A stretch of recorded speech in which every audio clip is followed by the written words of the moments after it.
job losses he thought there would be as a result of today's cuts. It's impossible to come up with a precise judgment about these things because it will depend upon the way these cuts are implemented by departments, and there are also some very big areas of expenditure reductions, for example the Child Trust Fund, that will not have an employment impact.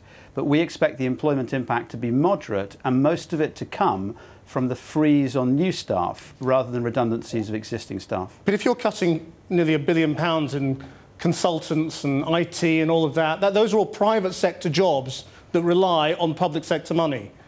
And I think that you would agree that it's impossible for me to make a judgment about how the private sector will respond to that loss of business. No, I'm just asking you to acknowledge that there will be big job losses. Well, I'm quite clear that as a consequence of the cuts that have been made today, it's obvious that some parts of the public sector will see a reduction of jobs, and there will also be some parts of the private sector that will see job pressures as well. However, I'm asking everybody else to acknowledge that in helping to hold interest rates down and in helping to avoid an increase in the tax on employment, there will also be beneficial impacts of this announcement too. We were also told that there wouldn't be cuts to frontline services before the election. That clearly can't be the case, can it? Especially given more than £1 billion of cuts are going to come from local authorities. Well, I think what we have done is gone further than people expected us to be able to do in protecting the frontline services that matter most to the public, the National Health Service, which are not included in the cuts today, and also in something that's taken most people by surprise in our announcement today, the decision that we've taken to protect the schools budget. Yeah, I'm not asking you what you're saving, I'm just saying that there will be frontline cuts, won't there? I'm not sure that there will be in those areas that are the particularly key public services that that matter to the public. Schools and the National Health Service we have protected, and the intention of this statement is to drive out not only the waste and inefficiencies that there undoubtedly are in parts of the public service. Yeah, but £1 billion in local government. But also lower priority expenditure. Yes, but some of those cuts in local government will be expected to drive out some of the inefficiencies that there are in IT, in property management, in the use of consultancy, in the use of advertising.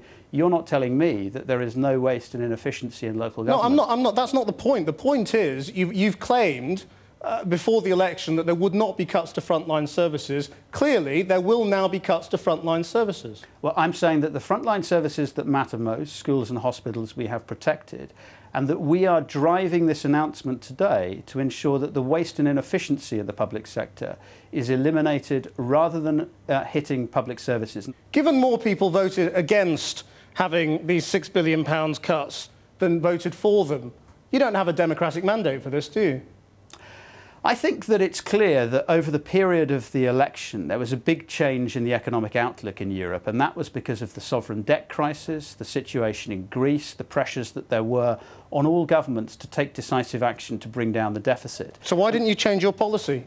Well, we have done, and the negotiation... Not before the election, you didn't. Well, the negotiation that we had during the election, which reflected the new realities that developed during the election campaign, both with the Labour Party and with the Conservative Party, reflected our view that there would need to be some action to reduce the deficit in the way that we've set out today. And when did this sudden change happen? Immediately after the election was over? The change happened when we recognised the significance of the international developments, and also when we got the advice from the Governor of the Bank of England and the Treasury, which we received during the coalition negotiations, which made clear that unless we took this action, there was a serious risk of instability in the markets. Do you feel like the fall guy?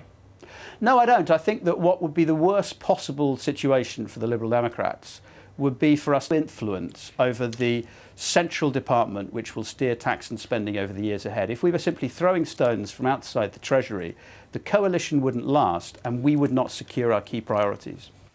The Liberal Democrat Chief Secretary to the Treasury, David Laws. And for much more in-depth coverage of the spending story, you can go to our website where you can get analysis for each government department and what it really means for jobs.